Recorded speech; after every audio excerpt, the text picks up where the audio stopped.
On va faire ici l'exercice 4 de la feuille 4, donc de la feuille sur les probas, et de la partie des probas, on va parler des variables aléatoires discrètes. Donc l'exercice est le suivant. Un candidat se présente à un concours où 20 questions sont données sous forme de QCM. À chaque question sont proposées 4 réponses, une seule étant exacte. Chaque bonne réponse rapporte un point, un candidat se présente sans avoir révisé et répond ainsi à chaque question au hasard. Pas terrible. Définir une variable aléatoire représentant la note de ce candidat, en donner sa note probabilité, son espérance, son écart type, on verra la suite après. Donc ici, c'est le cas a priori qui pour vous étudiants que vous pensez des fois le meilleur cas, un QCM, 20 questions, 4 possibilités, 1 point par bonne réponse, et si c'est pas précisé, c'est que vous ne perdez pas de points si vous donnez une mauvaise réponse. Donc vous pouvez répondre au hasard, ce ne sera pas gênant. Et donc vous vous dites, oh, ça va, c'est facile, je ne vais pas réviser, et puis avec la chance, je vais avoir une bonne note. Bon, alors c'est le cas, d'un point de vue probabilistique. Est-ce que vous allez, d'un point de vue probabiliste, est-ce que vous allez vraiment avoir une bonne note ou pas du tout en faisant ça? Donc ici, on va considérer donc X, la variable aléatoire note du candidat. Je pourrais l'appeler N pour donner un nom parlant, mais là, comme j'ai une seule variable aléatoire de tout l'exercice, ça ne change rien. Quand j'en ai qu'une, je risque pas de m'embrouiller. C'est quand vous avez plusieurs événements, plusieurs variables aléatoires, qu'il faut donner des noms parlants. Quand il n'y en a qu'une, bon, c'est pas très grave. Donc X note du candidat. Ça correspond à quoi la note du candidat? Donc vous avez 1 point par bonne réponse et 0 point par mauvaise réponse. Donc la note du candidat, c'est quoi? C'est le nombre de bonnes réponses. Donc X note du candidat égale nombre de bonnes réponses.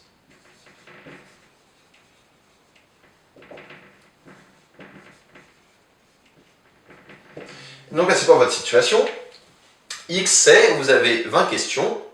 Pour chaque question, soit vous avez une bonne réponse, soit vous avez une mauvaise réponse. Vous répondez de façon, on va supposer que vous répondez de façon indépendante à cette question, vous n'avez vraiment pas révisé. Donc quand vous n'avez rien révisé, c'est pas parce que vous n'avez pas connaître mieux un thème qu'un autre. Donc chaque fois, vous répondez totalement au hasard et de façon totalement indépendante. Et donc, X, ça va correspondre à quoi? À quoi? C'est le nombre de bonnes réponses parmi mes 20 questions. C'est le nombre de succès parmi mes N tentatives, mes 20 tentatives. Et ça, le nombre de succès parmi 20 tentatives, où à chaque fois, soit je gagne, quand je gagne, j'ai 1, quand je perds, j'ai 0, et la proba de gagner, c'est un certain petit p qu'on va voir tout de suite, et la proba de perdre, c'est 1 moins petit p. Ça, c'est quoi? Le nombre de succès dans 20 épreuves de Bernoulli, c'est donc une loi binomiale. Donc on va l'écrire, X représente le nombre de succès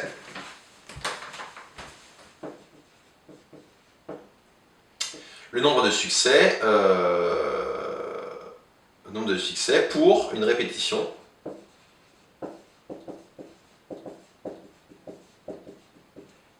de 20 épreuves de Bernoulli indépendantes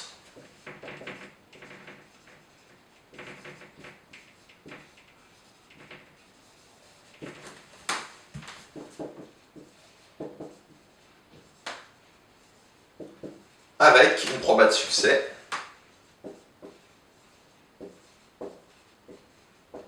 de, donc là ici, chaque épreuve de Bernoulli, c'est chaque question.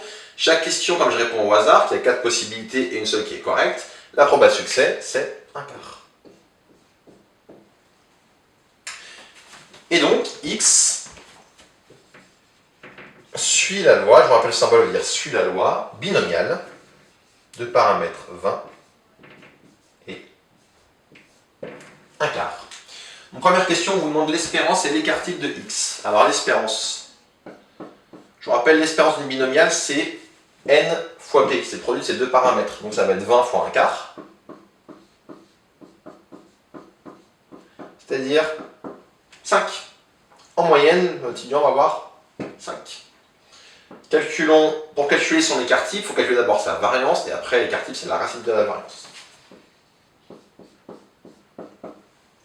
La variance de X, donc c'est NP fois 1 moins P. Donc ça va donner 20 fois 1/4 fois 3/4.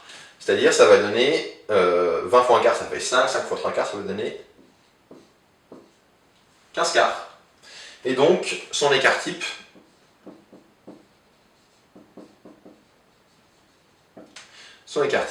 sigma x, c'est la racine de la variance. C'est donc racine de 15 sur racine de 4, c'est-à-dire racine de 15 sur 2.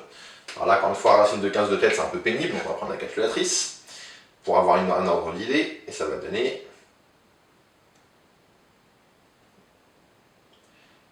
racine de 15, donc sur 2 directement, c'est grosso modo 1,94. On va arrondir à 2 pour se fixer des idées.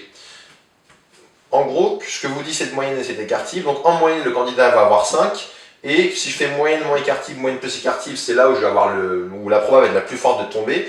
Donc, la proba va être la plus forte de tomber entre 5 moins 2, c'est-à-dire 3, et 5 moins 2, c'est-à-dire 7. Donc, a priori, l'étudiant aura entre 3 et 7 de façon très probable, comme note. Ce qui est vraiment pas terrible, en ne révisant pas, et il n'y a pas de point négatif ici. Conclusion, je crois que la question c'est quand déduire sur le fait de ne pas réviser un examen, c'est pourri, il faut réviser un examen. Toujours réviser ses contrôles. Et il y avait 2 autres petites questions, il me semble.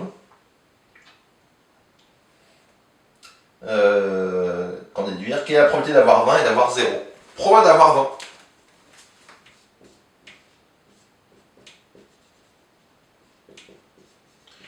Proba d'avoir 20, c'est proba de x égale 20. Proba de x égale 20, ça va donner, alors je pourrais prendre, je vais reprendre la formule. Proba de x égale 20, il faut que je place mes 20 succès parmi mes 20 tentatives. Donc c'est C20, 20, ça va valoir 1. Puis je n'ai que des succès, donc P c'est 1 quart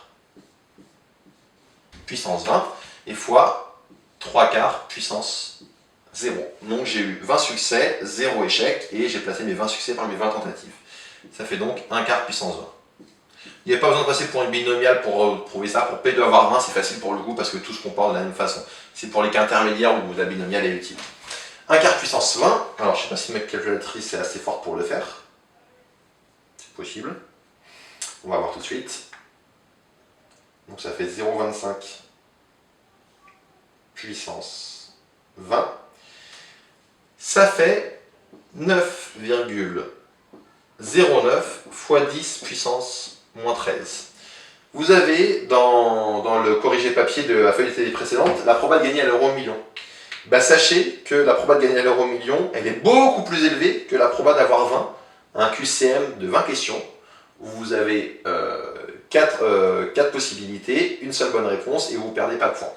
Donc ça paraît quand même pas si violent que ça, pardon, parce que vous ne perdez pas de points, mais la proba d'avoir 20 à un QCM est beaucoup plus faible que la proba de gagner l'euro million, qui elle-même est déjà très faible. Donc je vous laisse imaginer à quel point cette proba est faible. Regardez, vous avez donc dans la feuille précédente le corrigé écrit la proba de gagner l'euro million.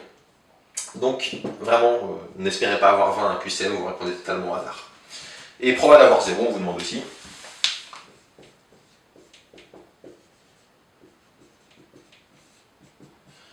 Proba d'avoir 0, c'est P de x égale 0. Du coup, j'ai 0 succès à placer parmi mes 20 tentatives. Des succès, j'ai 1 quart puissance 0. Et des échecs, j'en ai 3 quarts puissance 20. Ça fait donc 3 quarts puissance 20. Et ça fait donc, pareil, regardez ce que ça donne pour se donner une idée.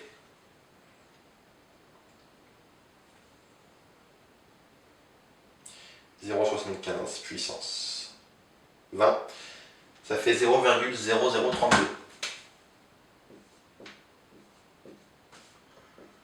Alors c'est pas énorme non plus, effectivement, ça veut dire que normalement vous allez moins une fois avoir de la chance d'avoir une bonne réponse, mais c'est quand même beaucoup plus grand que ce qu'on a là. Ça c'est beaucoup plus grand que ce qu'on a là. Et ça termine cet exercice.